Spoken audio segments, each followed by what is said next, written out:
Oke, pemirsa, itu tadi adalah statement yang disampaikan oleh Mendagri Tito Karnavian. Nah, kita juga ingin tahu nih, Bang Saleh, PAN termasuk yang menggaungkan mengenai wacana pilkada ini melalui DPRD saja. Alasannya apa, Bang Saleh? Pertama, saya kira kan tadi sudah dijelaskan bahwa pilkada yang dilakukan secara langsung itu ternyata menghabiskan biaya yang tidak sedikit. Karena kita mempunyai 517 kabupaten kota di seluruh Indonesia dan juga kita punya 36 provinsi di seluruh Indonesia. Nah, ini artinya bahwa memang itu pasti akan membutuhkan biaya yang sangat besar karena setiap warga negara yang ada di daerah tersebut itu ikut serta untuk memilih, dan untuk kepesertaan tersebut dibutuhkan berbagai macam logistik yang terkait dengan penyelenggaraannya. Oke. Yang kedua, kita menilai bahwa mutu dan kualitas hasil pemilu yang dilakukan langsung atau melalui perwakilan itu sebetulnya tidak jauh berbeda, bahkan tidak ada jaminan bahwa mereka yang dipilih secara langsung itu akan menjadi kepala daerah yang betul-betul berpikir secara maju dan modern dan juga betul-betul memikirkan masyarakat yang mereka wakili atau yang katakanlah yang menunjuk dan memilih mereka. Karena kita lihat bahwa faktanya banyak sekali kepala daerah yang bermasalah, dan masalah itu masalah hukum. Ada banyak korupsi, ada banyak penyalahgunaan kekuasaan, ada banyak hal-hal yang katakanlah tidak sesuai dengan apa yang semestinya. Katakan misalnya yang hal-hal kecil saja, antara bupati, wakil bupati, wali kota dan wakil kota, gubernur, wakil gubernur, kadang-kadang tidak sejalan. Padahal mereka pada saat maju sama, tapi begitu sudah duduk, ternyata antara mereka komunikasinya tidak berjalan baik, dan itu banyak, ya cuman tidak diungkap secara satu persatu di hadapan publik. Baik. Kemudian yang ketiga, biaya yang dihabiskan untuk menang dalam pilkada itu tidak sedikit, sebab setiap kepala daerah yang menang nggak mungkin tidak menggunakan anggaran, pasti menggunakan biaya. Minimal dia untuk cetak spanduk saja, ini yang halal ya yang dilakukan itu tidak sedikit, ditambah biaya dari tim suksesnya. Dan kalau misalnya pilkadanya dilakukan 2 kali, ya kan, pertama sudah menang, membutuhkan biaya tertentu, kemudian ternyata ada selisih dan sengketa, oleh Mahkamah Konstitusi diminta untuk 2 kali pilkadanya, tentu akan menghabiskan biaya yang cukup besar sekali.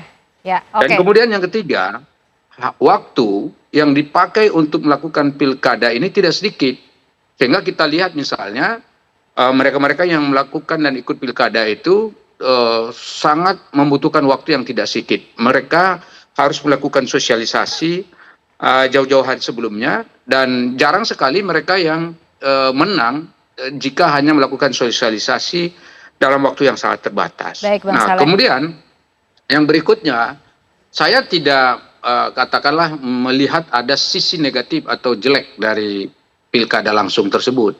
Sebab dulu ketika kita melakukan pilkada yang pilkada yang diwakili, DPRD. ketika kita memilih kepala daerah melalui sistem tadi, melalui DPRD, justru dulu juga kita menemukan tokoh-tokoh yang luar biasa, ya katakanlah seperti Ali Sadikin di Jakarta, itu kan luar biasa. Jadi penampilannya juga dan legasinya yang ditinggalkan kepada kita itu juga banyak, yang betul-betul saya kira monumental dan bisa dan banyak ditiru oleh kepala-kepala daerah setelahnya. Dan karena itu menurut saya, kalau dikatakan bahwa pemilihan kepala daerah melalui perwakilan itu dianggap tidak demokratis, saya kira itu tidak tepat, karena memang sistem demokrasi kita kan macam-macam. Tinggal bagaimana kita merumuskan peraturan yang tepat, yang sesuai, sejalan, dan dengan demikian tidak melanggar apapun, termasuk terutama melanggar konstitusi dan undang-undang dasar 45. Ya, pertanyaannya nih tentang frasa demokratis ya, karena kemudian pemilihan ini harus memenuhi prinsip-prinsip demokrasi. Tapi bagaimana kira-kira pemirsa respon masyarakat atas wacana ini? Kami ajak Anda lebih dulu untuk melihat bagaimana kemudian tanggapan masyarakat bersama dengan rekan kami Vanessa Liu. Selamat malam Vanessa, silakan. Ya, selamat malam pemirsa. Rencana dari kebijakan pemilihan kepala daerah yang akan dipilih langsung oleh DPRD ini memang menuai pro kontra. Sebagai sisi positifnya memang negara akan jauh lebih menghemat anggaran karena memang pilkada ini setiap tahunnya menelan biaya yang cukup besar. Namun bagaimana tanggapan dari masyarakat yang akan kehilangan hak pilihnya? Kita akan dengarkan sama-sama bagaimana tanggapan masyarakat soal kebijakan ini. Halo, selamat malam. Dengan siapa, Bapak? Hadiana, Pak, rencananya ada wacana bahwa pilkada akan dipilih langsung oleh DPRD. Bagaimana tanggapan Bapak sebagai masyarakat? saya pribadi dengan pemilihan langsung dihilangkan dan ditunjuk oleh DPRD tidak setuju ya. Karena ya kalau pemilihan langsung oleh masyarakat yaitu di situ ada hak langsung yang ditunaikan oleh masyarakat. Kalau itu dihilangkan itu akan malah jadi memperburuk keadaan yang sebelumnya mungkin kepala daerah itu tidak benar-benar mewakili masyarakat karena ada sistem jual beli suara. Harusnya itu yang diperbaiki, bukan dihilangkan dan diganti dengan penunjukan dari DPR, kurang lebih seperti itu. Tapi kan dengan kebijakan ini memang kita akan lebih hemat anggaran ya Pak. Tapi menurut Bapak apakah penghematan anggaran ini memang betul-betul krusial untuk dilakukan? Setuju, memang bakal ada penghematan anggaran, tapi dengan adanya penunjukan kepala daerah oleh beberapa orang saja, malah nanti yang terpilih adalah kepala daerah yang sudah dikondisikan. Saya takutnya seperti itu. Jadi malah nanti korupsi makin merajalela gitu. Jadi itu malah lebih penghematannya nggak tercapai malah. Gitu. Berarti untuk Bapak sendiri masih setuju kalau pilkada memang seharusnya dari suara rakyat ya Pak? Iya, saya lebih setuju seperti itu. Nah. Terima kasih ya Pak. Ya demikian pemirsa tanggapan dari salah satu warga atau masyarakat Indonesia yang memang kontra dengan wacana dari kebijakan ini. Untuk selanjutnya apakah kebijakan ini memang akan diberlakukan? Kita akan nantikan bagaimana keputusan selanjutnya. Demikian yang dapat kami sampaikan. Kami kembalikan ke studio. Baik, terima kasih Vanessa Liu mengabarkan dan juga menangkap bagaimana aspirasi masyarakat. Bang Rifki, tadi sudah mendengar langsung lah dari rakyat. Setuju kok kalau alasannya untuk menghemat anggaran. Tapi pemilihannya tetap dilaksanakan secara langsung oleh rakyat begitu. Dan juga sekaligus menanggapi alasan-alasan lain yang tadi sudah disampaikan oleh Bang Saleh. Silakan Bang Rifki. Ya, kita nggak perlu dibentur-benturkan dengan rakyat. Kita ini kan melaksanakan konstitusi saja dalam bernegara. Ya. Toh di konstitusi sudah jelas ruangnya dibuka. Ini seolah-olah ruangnya dibuka oleh konstitusi, tapi temanya kalau DPRD dibilang nggak demokratis kan jangan juga begitu. Kasihan para almarhum pembentuk konstitusi tahun 2000 itu. Senior-seniornya Bang Saleh Daulay yang dulu dengan segala kecermatannya, dengan ilmu konstitusionalnya, dengan pemahaman kenegaraannya, beliau membuka ruang untuk kita semua berdialektika sesuai dengan kebutuhan zaman untuk melakukan model pemilihan terkait dengan kepala daerah kita sebagaimana amanah pasal 18 ayat 4. Ya. Jadi kalau kami sih di Komisi 2 DPR RI prinsipnya masih sabar menunggu, proses tahapan juga masih lama. Sebagai salah satu alat kelengkapan DPR, kami telah berkirim surat kepada pimpinan DPR. Kami menyatakan mengusulkan seluruh rancangan undang-undang dalam gugusan politik, baik RUU Partai Politik, RUU Pemilu, Pilkada, termasuk kemudian MD3 dan seterusnya, itu kami harapkan digodok melalui hak konstitusional legislasi Komisi 2 DPR RI. Tetapi sepenuhnya nanti di mana dan kapan proses itu akan berlangsung, itu di DPR berdasarkan tatip ditentukan oleh dua mekanisme. Satu bisa melalui rapat pimpinan, atau yang kedua melalui rapat badan musyawarah DPR.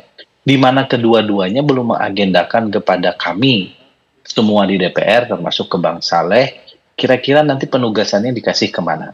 Nah, Komisi 2 DPR RI dalam konteks itu sekarang mengambil inisiatif melakukan evaluasi terhadap pemilu yang kita laksanakan pada tahun 2024 yang lalu.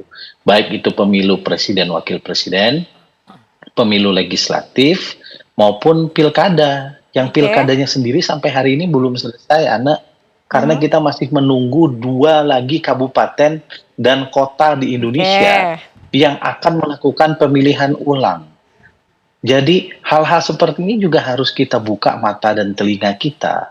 Dan saya menjadi saksi sejarah karena saya menjadi Ketua Komisi 2, di mana banyak sekali PSU atas dasar perintah Mahkamah Konstitusi untuk dilaksanakan, dan sebagian besar PSU itu yang harusnya dibiayai oleh APBD masing-masing, APBD-nya nggak sanggup. Kalaupun sanggup, maka Kementerian Dalam Negeri memaksa dalam tanda kutip melakukan exercisement anggaran APBD yang pada akhirnya di lapangan itu menggeser sejumlah program-program kerakyatan yang harusnya dibiayai oleh APBD. Ini kan sisi-sisi yang selama ini nggak kita omongin aja. Kalau kita mau omongkan, ini juga banyak sisi yang harus kemudian kita benahi. Belum lagi misalnya ada kerugian hak konstitusional warga negara ya. Kalau kemudian PSU-nya dilakukan berkali-kali, yang harusnya mereka memiliki kepala daerah definitif 5 tahun penuh misalnya. Tapi kemudian karena PSU, mereka bisa saja memiliki kepala daerah hanya 4 tahun, bahkan 3 tahun setengah. Dulu di Bovendigul, ya 5 tahun yang lalu, mereka tuh punya kepala daerah kurang dari 3,5 tahun. Karena ada 3 kali PSU yang diputuskan oleh Mahkamah Konstitusi.